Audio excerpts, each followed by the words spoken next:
মুসলিম উম্মার সর্বশেষ খিলাফত তুরস্কের হাতে ছিল, কিন্তু জায়নবাদীদের ষড়যন্ত্র ভেঙে খান খান হয়ে যায় সেই খিলাফত। তবে মুসলিম বিশ্বের সবচেয়ে জনপ্রিয় নেতা তুর্কি প্রেসিডেন্ট রেসেপ তাইয়েপ এরদোয়ান সেই শূন্যতা পূরণের আপ্রাণ চেষ্টা চালাচ্ছেন। যদিও সম্প্রতি এরদোয়ানের নজিরবিহীন এক মন্তব্যের পর ইসরায়েলিদের মনে ঢুকে গেছে ভয়। গেল ৩০ মার্চ প্রকাশ্যেই ইসরায়েলের ধ্বংস চেয়ে আল্লাহর কাছে দোয়া করেন তুর্কি প্রেসিডেন্ট। এরপরে বিশ্লেষকদের বক্তব্য, এরদোয়ান ক্রমেই তেল আবিবের জন্য হয়ে উঠছেন হুমকি। বিস্তারিত থাকছে আহমদুল্লাহ শিকদারের প্রতিবেদনে। তুরস্ক থেকে জেরুজালেম পুরো অঞ্চলে ছিল তুর্কি খিলাফতের অধীনে। প্রথম বিশ্বযুদ্ধের পর তুর্কি খিলাফতের পতন ঘটলে আঙ্কারা আর ঘুরে দাঁড়াতে পারেনি। যমুনা ইলেকট্রনিক্স ঈদে ডাবল খুশি অফার সিজন 3, যে কোনো পণ্য কিনলেই পাচ্ছেন নিশ্চিত ঈদ উপহার। তবে এরদোয়ান তুরস্কের দায়িত্ব নেওয়ার পর অর্থনীতি আর সামরিক শক্তিতে আঙ্কারা এখন বিশ্বের অন্যতম।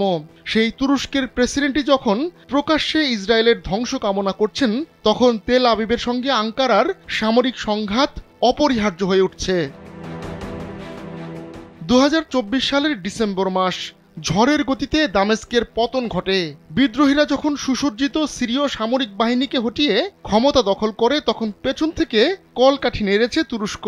ওই পর্যন্ত সবই ঠিক ছিল, কারণ সিরিয়ায় বাশার আল আসাদের পতন ঘটায় ইরান যেমন এই অঞ্চলে দুর্বল হয়ে পড়েছে, তেমনি সিরিয়ায় ফাঁকা মাঠ পেয়ে দীর্ঘদিন ধরে নজর থাকা কৌশলগত গোলান মালভূমিও ইসরায়েলের হস্তগত হয়েছে।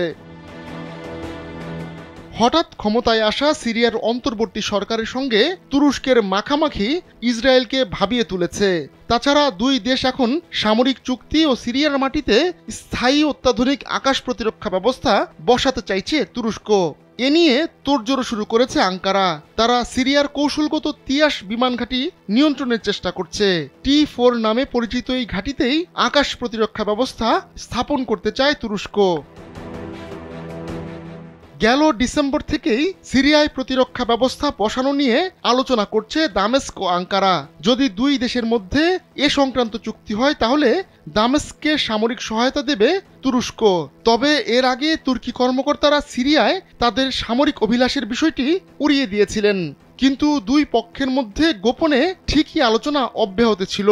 T4 বিমান ঘাঁটি তুরস্কের করতলগত হলে যখন তখন সিরিয়ায় আর হামলা চালাতে পারবে না ইসরায়েল। তাই ইসরায়েলি কর্মকর্তারা তুরস্ককে হুমকি মনে করছেন। আহমদুল্লাহ শিকদার, কালবেলা।